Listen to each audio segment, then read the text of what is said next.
అంత ప్రమాదకరంగా ఉంది. ఇక్కడ రాళ్ళన్నీ కూడా సపోర్ట్ పెట్టారు. చూడండి, గర్భగుడిలోకి వెళ్ళే పరిస్థితి అయితే లేదు, మొత్తం కూడా కూరుకుపోయింది. చూడండి ఎంత పెద్ద శివలింగం అంటే, నేను చేతులు బార జాపినా సరే పానవట్టంలో సగభాగం వరకు మాత్రం కూడా కవర్ చేయలేకపోతున్నానంటే ఆలోచించుకోండి, ఇంత పెద్ద భారీ శివలింగం. ఇదొక శివలింగం ఆకారం అండి. ఇదంతా కూడా మన కింద పానవట్టం లాగా కనిపిస్తుంది. చూడండి, ఈ కొండ గుహలో వెలిసి ఉన్నారండి అమ్మవారు పుట్ట రూపంలో. వెండి కళ్ళు అమర్చారు అమ్మవారికి. ఆహాహా, స్వయంభూ అండి. Hi friends, welcome back to Telugu thoughts channel. నేను మీ శ్యామన్మాల. ఫ్రెండ్స్, ఇప్పటికే మీరు ఎన్నో శివాలయాలు దర్శించుంటారు. నేను నా వీడియోల్లో కూడా ఎన్నో ప్రత్యేకమైన శివాలయాలను చూపించుంటాను. కానీ ఆలయం మొత్తం కూడా శివలింగం ఆకారంలో ఉన్న శివాలయాన్ని మీరు ఎప్పుడైనా చూసారా? నేనైతే చాలామంది చూసుంటారని అనుకుంటున్నా. అలాంటి ఒక అద్భుతమైన, పురాతనమైన, విశిష్టమైన, మహత్వపూర్వకమైన ఆలయాన్ని నేను ఇప్పుడు చూపించబోతున్నానండి.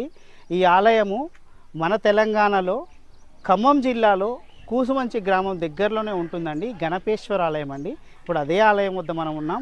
లోపలికి వెళ్దామండి. నిజంగా అద్భుతమైన చరిత్ర ఈ ఆలయం సొంతం అండి.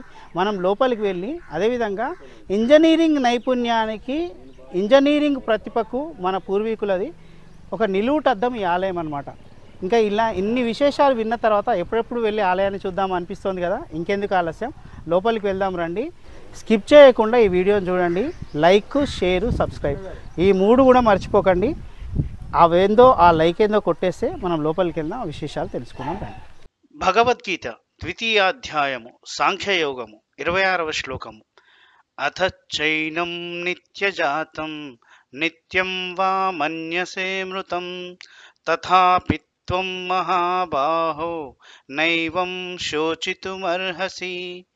భావం: ఓ అర్జున, ఒకవేళ ఈ ఆత్మకు జనన మరణములు కలవని నీవు భావించినప్పటికీ దీనికై నీవు శోకింపదగదు.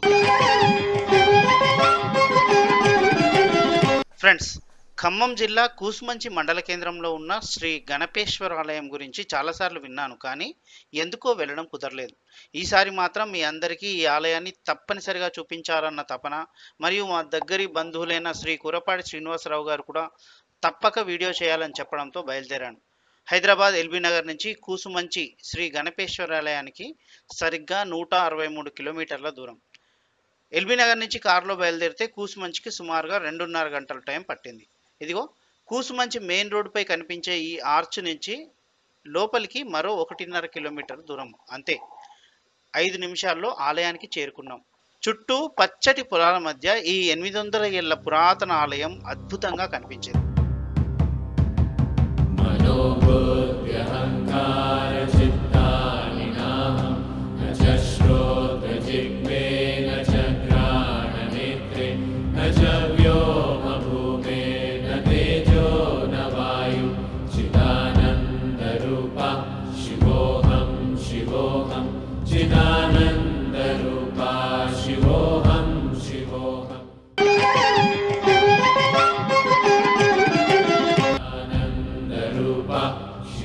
వందే శంభుమాపతిం సురగురుం వందే జగత్కారణం వందే పన్నగభూషణం మృగధరం వందే పశూనాంపతిం వందే సూర్య శశాంకవహ్నినయనం వందే ముకుంద ప్రియాం వందే భక్తజనాశ్రయంచ వరదం వందే శివం శంకరం. చూడండి, ఒక గొప్ప శివక్షేత్రం, శైవక్షేత్రం వద్ద మనం ఇప్పుడు ఉన్నామండి. మామూలు విశేషం కాదండి. మీరు ఇప్పటి వరకు ఎన్నో శైవాలయాలు చూసుంటారు, చాలా గొప్ప క్షేత్రాలు మీరు దర్శించుంటారు. కానీ మన హైదరాబాద్, మన తెలంగాణలో నడిబొడ్డున ఒక గొప్ప క్షేత్రం ఉందండి. ఆ క్షేత్రం పేరు కూసుమంచి. ఆ క్షేత్రంలోనే మనం ఇప్పుడున్న ఆ కూసుమంచిలో ఉన్న గణపేశ్వర ఆలయం దగ్గర మనం ఇప్పుడు ఉన్నామండి. ఇది మామూలు ఆలయం కాదండి. మీకు ఇంతకుముందే చెప్పినట్లు ఇది మొత్తం ఆలయమే శివలింగం ఆకారంలో ఉంటుందండి. చూడండి, మనం లోపలికి వెళ్తూ ఈ ఆలయం గురించిన విశేషాలు మాట్లాడుకుందాం. చూడండి ఎంత హైట్ ఉన్నదో చూడండి. సుమారుగా ఒక 7 అడుగుల ఎత్తు ఇక్కడే మనకు కనిపిస్తుంది. 7 నుంచి 10 అడుగుల ఎత్తులో బేసే ఉందండి. చూడండి, అంటే ఈ కాకతీయుల శిల్పకళ కూడా చాలా వరకు 1000 స్తంభాల గుడితో సహా, అదేవిధంగా మనము హైదరాబాద్ దగ్గరలో సంగారెడ్డిలో కూడా త్రికూటాలయం అని మనం చూసామండి. దానికి సంబంధించిన వీడియో ఉంది ఇక్కడ, ఐ లింక్లో కూడా దానికి సంబంధించిన వీడియో లింక్ ఇస్తున్నాను, అది కూడా చూడండి. మీకు ఇవన్నీ కూడా ఒకటే తరహా నిర్మాణాన్ని పోలి ఉంటాయండి. ఇంత ఎత్తులో నిర్మించడం వెనుక కూడా చాలా ఆలోచన ఉందండి. ఎందుకు అంటే చాలామందికి ఇప్పటివరకు అనుమానం అనమాట, ఇంత ఎత్తులో ఆలయం ఎందుకు నిర్మించబడి ఉంటుందంటే కాకతీయులు ఆలయాలను కేవలం ఆధ్యాత్మిక కేంద్రాలుగా మాత్రమే చూడలేదండి. దీని వెనుక కూడా కొన్ని ఉద్దేశాలు ఉన్నాయి. ఇప్పుడంటే పాఠశాల, బ్యాంకులు, ఆఫీసులు అంటే గవర్నమెంట్ ప్రభుత్వ కార్యాలయాలు ఇవన్నీ వేరుగా ఉండేది. కానీ ఒకప్పుడు ఆలయాలు వీటన్నిటికీ కేంద్రాలండి. ఆలయాన్నే పాఠశాలలాగా అంటే ఇక్కడ వచ్చి విద్య నేర్చుకునేందుకు ఇక్కడే అవకాశం ఉండేది. ఇక్కడే రచ్చబండలు నిర్వహించేవారు. ఎవరైనా తప్పులు చేసే శిక్షలు లాంటివి వేయడం కూడా ఇక్కడే ఉండేది. అదేవిధంగా రాజుగారు ఎప్పుడైనా వచ్చినా లేదంటే రాజుగారికి సంబంధించిన అనుచరులు ఎవరైనా వచ్చినా సరే వారు ఇక్కడే ఉండి మొత్తం గ్రామానికి సంబంధించిన వ్యవస్థ ఎలా ఉందో కూడా ఇక్కడి నుంచే వాళ్ళు చూసేవారు అనమాట. ఇదే కాదండి, ధనాగారం కూడా అంటే రాజులు సంపాదించిన సొమ్మును దాచిపెట్టుకోవడానికి కూడా ఈ ఆలయాలు కేంద్రాలుగా ఉండేవన్నమాట. అదొకటే కాదు, ఎప్పుడైనా సరే వరదలు లాంటి ప్రకృతి వైపరీత్యాలు వస్తే గ్రామాల్లో వరదల్లో మునిగిపోయిన వారు ఇక్కడికి వచ్చి తలదాచుకునేందుకు వీలుగా అందుకే ఇంత ఎత్తు మీద ఆలయాన్ని నిర్మించేవారండి. ఊహించుకోండి, ఒక 10 అడుగుల ఎత్తుగా ఆలయం ఉంది అంటే ఎంత వరదలు వచ్చినా సరే ఇది మాత్రం పైకే ఉంటుంది. అలా వచ్చిన వారికి భోజనాలు కూడా ఇక్కడే ఏర్పాటు చేసేదా ఒక వ్యవస్థ ఉండేదండి. అందుకే ఈ ఆలయాలన్నీ కూడా ఒక ప్రముఖ కేంద్రాలండి. అన్నిటికి కూడా అంటే పరిపాలనలో చాలా కీలక పాత్ర పోషించే కేంద్రాలుగా ఉండేవన్నమాట. అందుకే ఈ ఆలయాలు ఇంత ఎత్తులో నిర్మించడం ఉండేది. అలాగే కాకతీయుల శైలి కూడా నక్షత్రాకార శైలి అండి. ఎక్కడైనా సరే నక్షత్రాకార శైలిలోనే మీరు 1000 స్తంభాల గుడిలో కూడా ఇలాంటి నక్షత్రాకార శైలి మనం చూస్తున్నాము. ధ్వజస్తంభం కూడా చాలా ఎత్తు ఉందండి. అదేవిధంగా ఇక్కడ కొన్ని తవ్వకాల్లో లభించిన శిలలు మనకి ఇక్కడ కనిపిస్తూ ఉన్నాయి చూడండి. ఇక మనకి ఇక్కడ చూడండి ఇటువైపు వెనక ముక్కంటేశ్వర ఆలయం అండి. అది ముక్కంటి ఆలయం, అది ముక్కంటేశ్వర ఆలయం. మీకు అదొక ఉపాలయం అండి, అదొక ఉపాలయం అండి. అక్కడి నుంచి చూస్తే ఈ ఆలయము శివలింగం ఆకారంలో చాలా స్పష్టంగా అంటే ఇప్పుడు మనకు కనిపిస్తుంది కూడా శివలింగం ఆకారంలోనే ఉంటుంది. అది మీరు శివలింగం అండి. మీకు తెలుసు శివలింగంలో 3 భాగాలు ఉంటాయి. బ్రహ్మ భాగము, మధ్యలో ఉండేది విష్ణు భాగము, పైన శివ భాగం అంటారు ఏదైతే మనకు గోలుగా ఉండేది. సో ఇప్పుడు మనకు కనిపించేది శివ భాగము, కింద కనిపించేది విష్ణు భాగము, ఇంకా అడుగున ఉండేది బ్రహ్మ భాగం. ఇలా శివలింగాన్ని పోలిన నిర్మాణం అండి ఇది. అందుకే చాలా విశేషం చూడండి. ఇక మనం లోపలికి వస్తే ఇది ఒక నాట్య మంటపము. అదేవిధంగా వివిధ రకాల కార్యక్రమాల కోసము, నృత్య ప్రదర్శనల కోసం, అదేవిధంగా రాజుల్లాంటి వారు వచ్చినప్పుడు వారి అనుచరులు కూడా వందలాదిగా వస్తారు కాబట్టి వారందరూ వచ్చి ఇక్కడ కనీసం కొద్దిసేపు ఉండడం కోసం నిర్మించిన మంటపాలు అన్నమాట. ఇలాంటి మంటపాలు మనకు అన్ని చోట్ల కనిపిస్తాయి. అయితే మీరు ఎక్కడైనా సరే శివునికి చాలా ఇష్టమైనది ఏంటి అంటే నటరాజస్వామిగా కొలుస్తామండి. ఆయనకు సాంస్కృతికం అంటే కళలు అంటే చాలా ఇష్టమండి. ఎవరైనా సరే శివుణ్ణి దర్శించినప్పుడు తమకు తోచిన విధంగా ఆయనని ఇష్టపరచాలి, ఆయనను తృప్తిపరచాలి, తమకు వచ్చిన ఏదో ఒక విద్య ప్రదర్శించాలి. కాబట్టి చాలామంది నాట్యకర్తలు వీళ్ళు ఇక్కడికి వచ్చి శివుని ఎదురుగా నృత్యం చేస్తూ ఆయనను సంతృప్తిపరచడానికి ప్రయత్నించేవారు.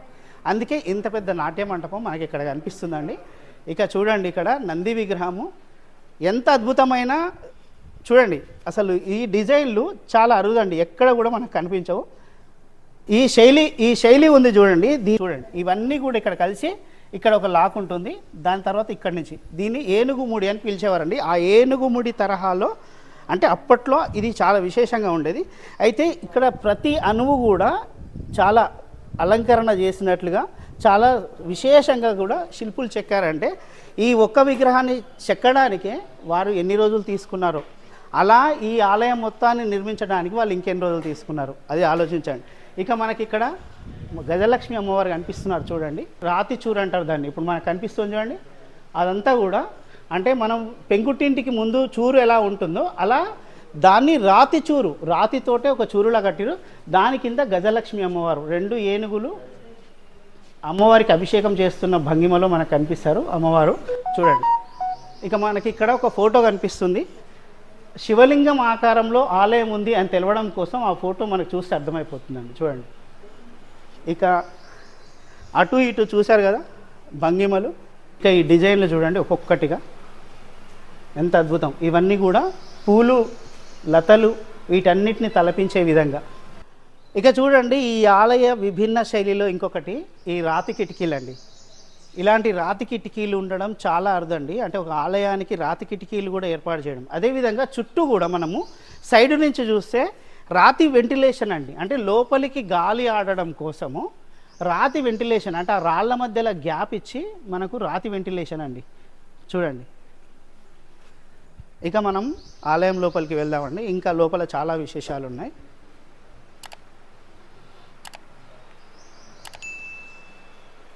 చూడండి, మన పూర్వీకుల ఒక ఇంజనీరింగ్ పనితనము నైపుణ్యము ఎంత గొప్పది అంటే కొన్ని వేల సంవత్సరాలు, సుమారుగా ఇప్పుడు 800 సంవత్సరాలకు పైగా, అంటే 900 నుంచి 1000 సంవత్సరాలు కూడా అంటున్నారండి, అయినా సరే ఈ ఆలయం చెక్కు చెదరకుండా ఉందండి.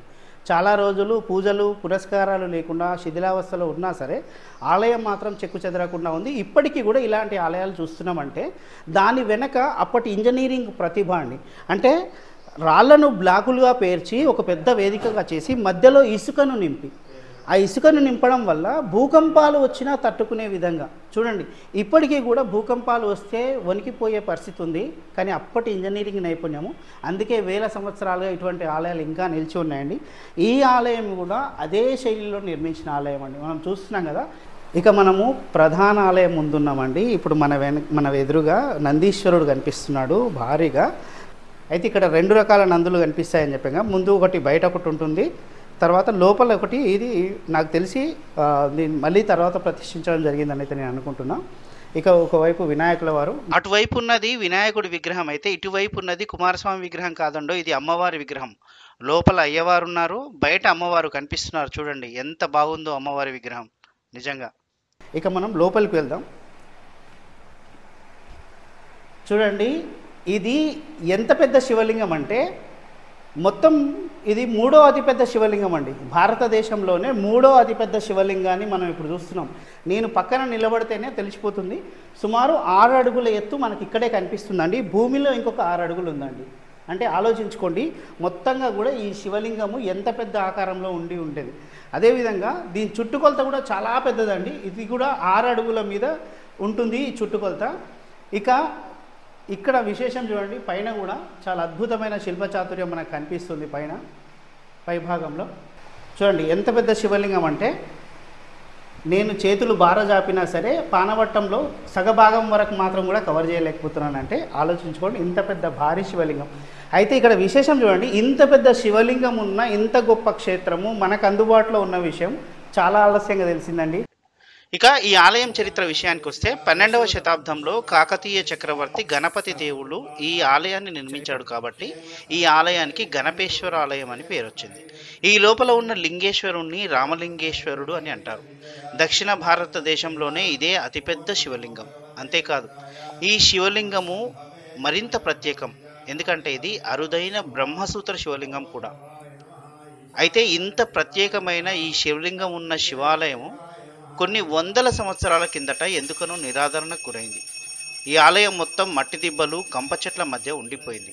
అసలు ఇక్కడ ఆలయం ఉందన్న విషయం కూడా స్థానికులు మర్చిపోయారు. అయితే 2001లో అప్పుడు కూసుమంచి సిఐగా పనిచేసిన సాధు వీరప్రతాప్ గారు చొరవ తీసుకుని మరికొందరు స్థానికుల సహకారంతో ఆలయానికి పూర్వవైభవం తేగలిగారు. అప్పటి నుంచి ఆలయంలో పూజలు నిర్విఘ్నంగా జరుగుతున్నాయి.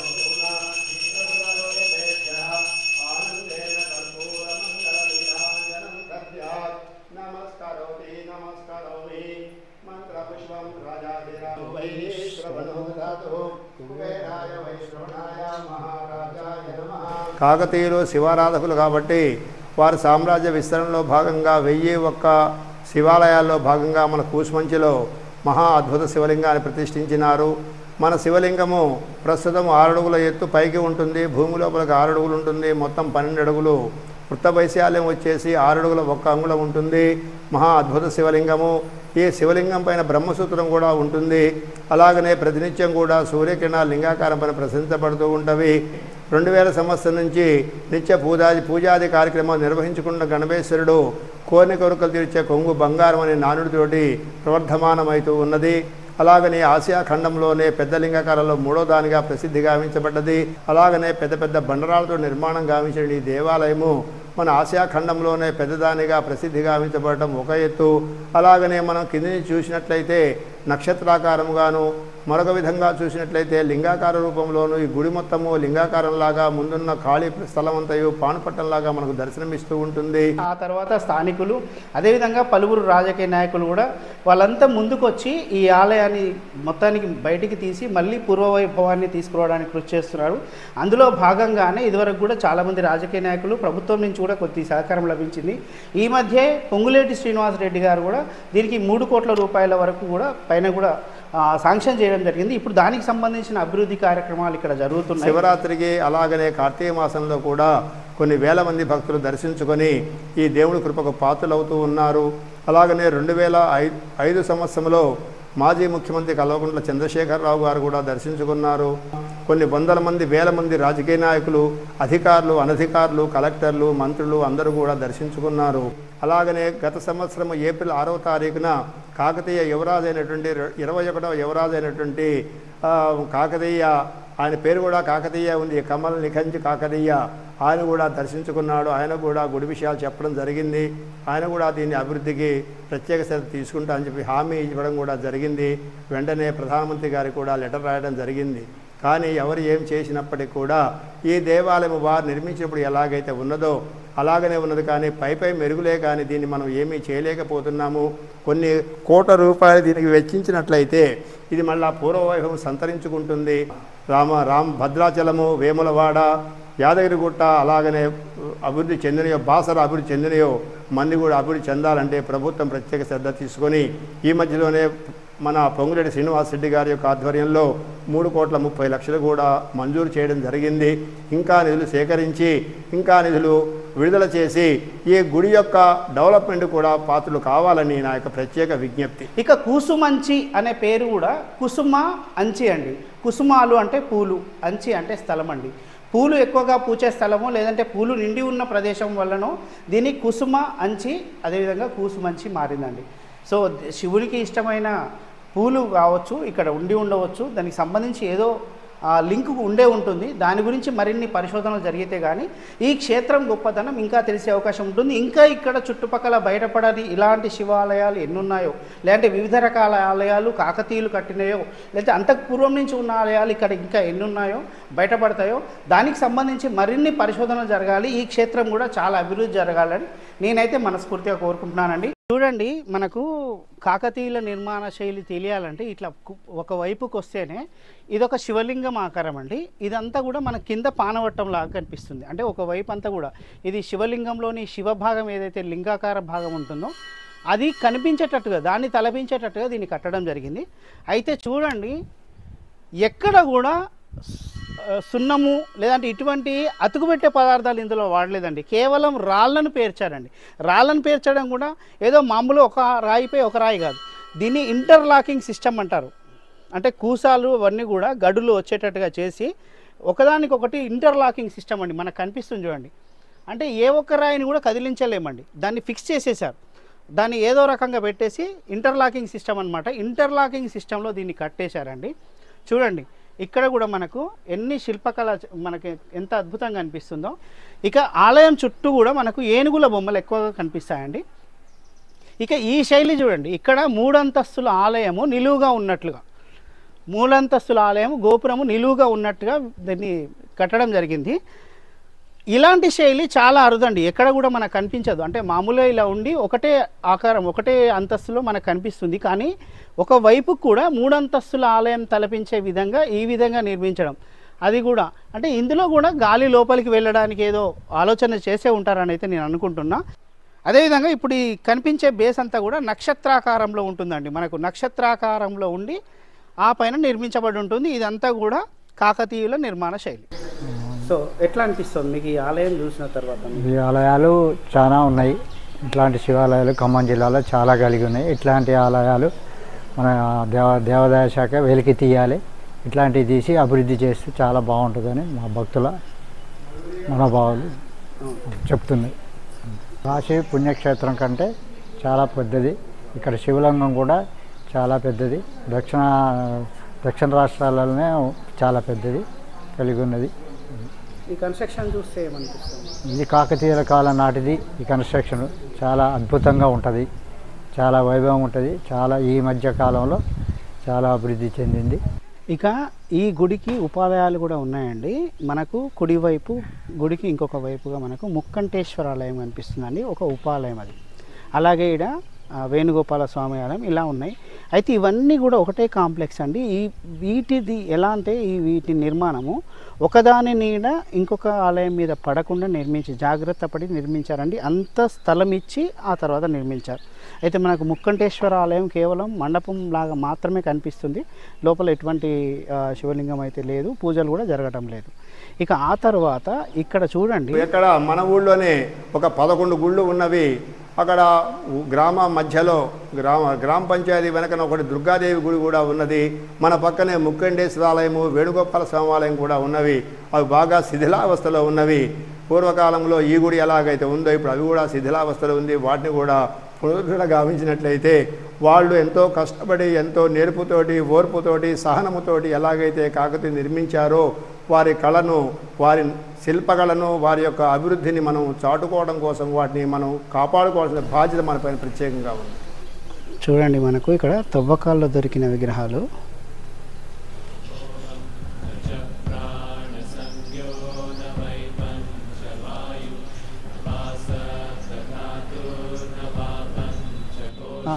చూడండి మనకు ఆలయం మొదట్లోనే ఒక చెట్టు మొదట్లో మనకి తవ్వకాల్లో లభించిన విగ్రహం అండి ఇది.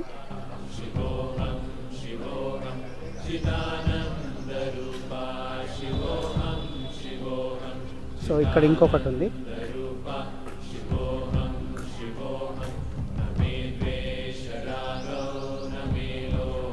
ఇటువైపున శివలింగం కనిపిస్తుంది మనకు. ఇక్కడ మనకు ఒక ప్రత్యేకమైన శివలింగం ఉంది చూడండి. ఇక ఈ ఆలయంలో బయటికి వచ్చిన తర్వాత మరొక విశేషం ఉందండి. ఎక్కడైనా సరే మనం ఇంతకుముందే చాలాసార్లు చెప్పుకున్నాం, చాలా ఆలయాలకు సంబంధించిన శివలింగాల గురించి చెప్పినప్పుడు బ్రహ్మసూత్ర శివలింగం అనేది చాలా విశిష్టమైన శివలింగం అండి. సాక్షాత్తు శ్రీ చాగంటి కోటేశ్వరరావు గారు చెప్పారు బ్రహ్మసూత్ర శివలింగం ఉండడం, దాన్ని దర్శించడం కూడా చాలా అదృష్టమని. ఇక్కడ బ్రహ్మసూత్ర శివలింగం మనకు అందుబాటులో ఉంది చూడండి. చాలామంది అంటుంటారు బ్రహ్మసూత్ర శివలింగం అంటే ఏందండి, ఈ గుర్తుంది చూడండి, ఇక్కడ చాలా స్పష్టంగా కనిపిస్తుంది. ఇలా ఉన్న శివలింగాలన్నీ కూడా బ్రహ్మసూత్ర శివలింగం అండి ఇదంతా కూడా. సో ఇది బ్రహ్మసూత్ర శివలింగం అండి, ఇక్కడ అందుబాటులో ఉంది. అయితే నేను అనుకోవడం ఏంటంటే ఇప్పుడు లోపల మనం ఒక అతిపెద్ద శివలింగం అండి, అంటే మొత్తము భారతదేశంలోనే 3వ అతిపెద్ద శివలింగాన్ని మనం చూసాము.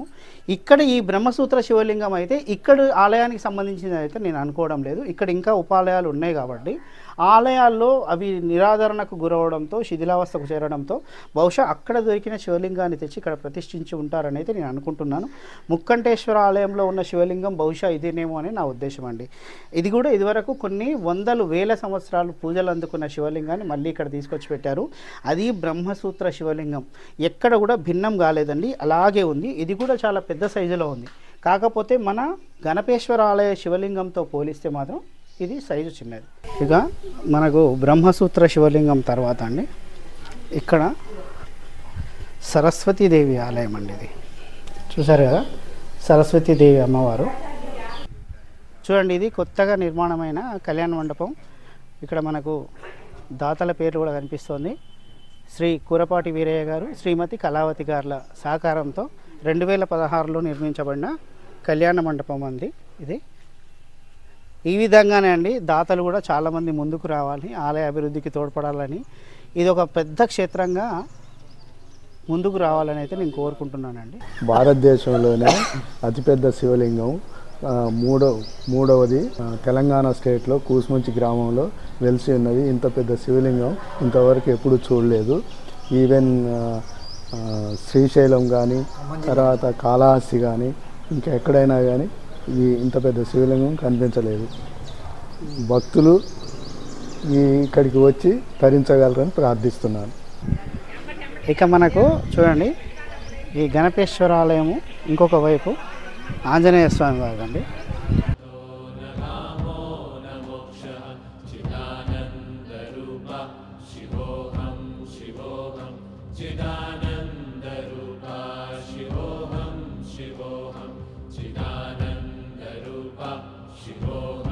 शिवोऽहं न पुण्यं न पापं न सौख्यं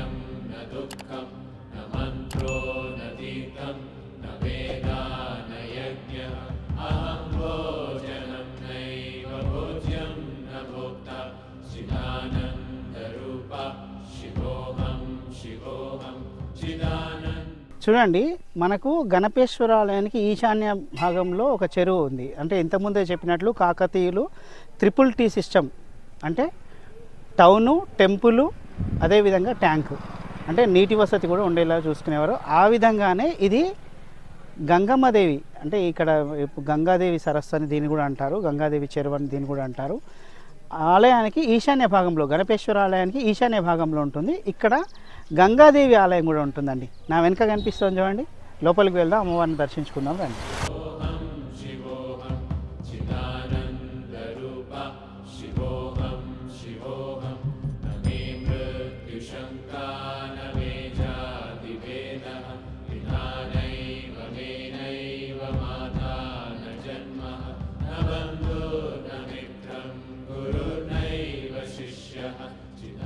మనం ఆలయం లోపలికి రాగానే ఇక్కడ మనకు ముందు పోతురాజు కనిపిస్తారండి.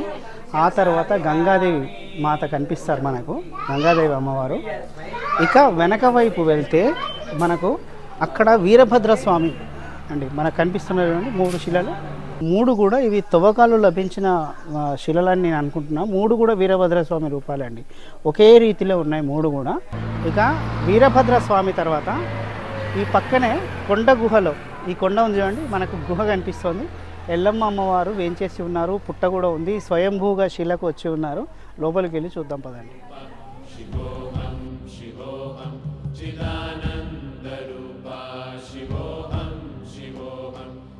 జై ఎల్లమ్మ తల్లి. బా యాదేవి సర్వభూతేషు శక్తి రూపేణ సంస్థిత నమస్తస్యై నమస్తస్యై నమస్తస్యై నమో నమః. చూడండి, ఇక్కడ ఎల్లమ్మ అమ్మవారు పుట్ట రూపంలో వెలిచున్నారండి. ఆహాహా, నిజంగా అండి ఎంత అద్భుతము. ఆహా, చూడండి ఇక్కడ అమ్మవారి దండం పెట్టుకోండి.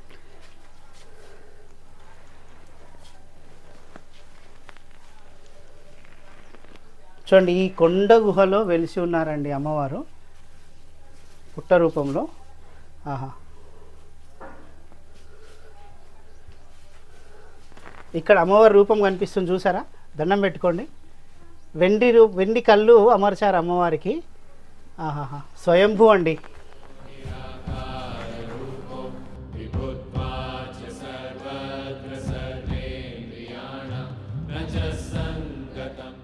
ఇదిగో ఈ గంగాదేవి ఆలయం ఎదురుగా చెరువు ఒడ్డున ఒక అమ్మవారి విగ్రహం కనిపిస్తుంది చూడండి. బహుశా తవ్వకాలు లభించిన విగ్రహం అనుకుంటా. ఇంకా ఇలాంటి విగ్రహాలు, ఆలయాలు ఎన్నెన్ని ఈ కూసుమంచి భూగర్భంలో దాగి ఉన్నాయో.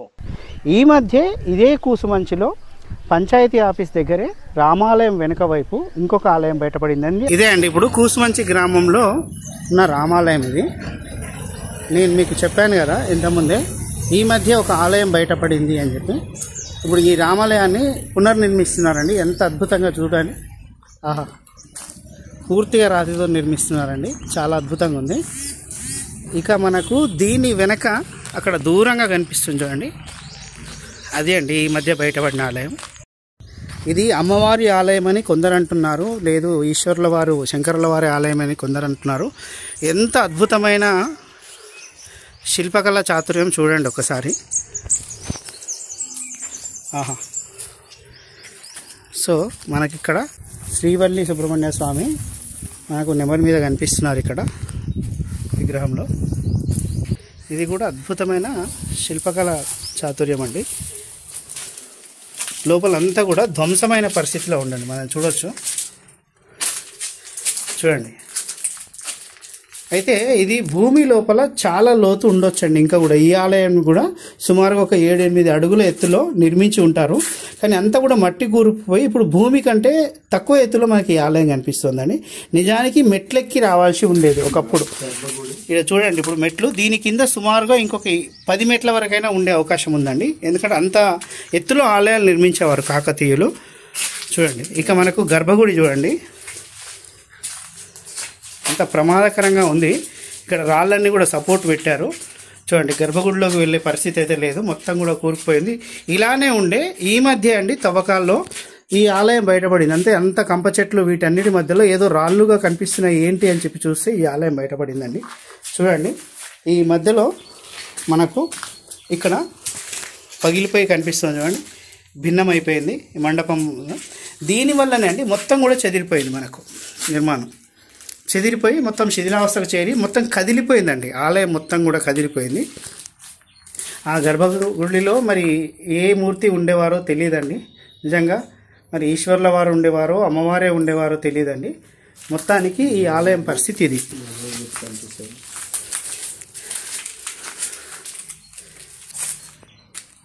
చూడండి,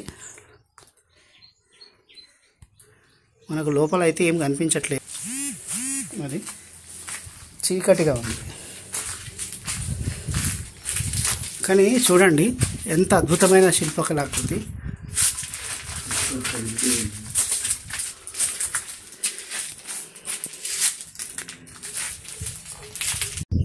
చూడండి ఈ వెంటిలేషన్ సిస్టమ్ ఇక్కడ కూడా కనిపిస్తుంది చూడండి మనకు. అంటే రాళ్ల మధ్యలో నుంచే గాలి వెళ్ళే అవకాశం ఉండేటట్టుగా. ఇప్పుడు మనకు కనిపిస్తున్న ఆలయము కింద నాకు తెలిసి ఇంకొక 10 అడుగుల లోతు వరకు కూడా ఉండే అవకాశం ఉందండి. ఎందుకంటే కాకతీయులు నిర్మించిన ఆలయాలన్నీ కూడా సుమారుగా 7-8 అడుగుల ఎత్తులో ఉంటాయి. కాబట్టి ఈ ఆలయం కూడా చాలా ఎత్తులో ఉండే అవకాశం అయితే ఉందని నేను అనుకుంటున్నాను. సో చూశారు కదండి, ఖమ్మం జిల్లా కూసుమంచిలో అంటే 1000 ఏళ్ళు, సుమారుగా 900 నుంచి 1000 ఏళ్ళ చరిత్ర గల గణపేశ్వర ఆలయానికి సంబంధించింది. అదేవిధంగా అక్కడున్న గంగమ్మ తల్లికి సంబంధించిన ఆలయానికి సంబంధించిన విశేషాలండి.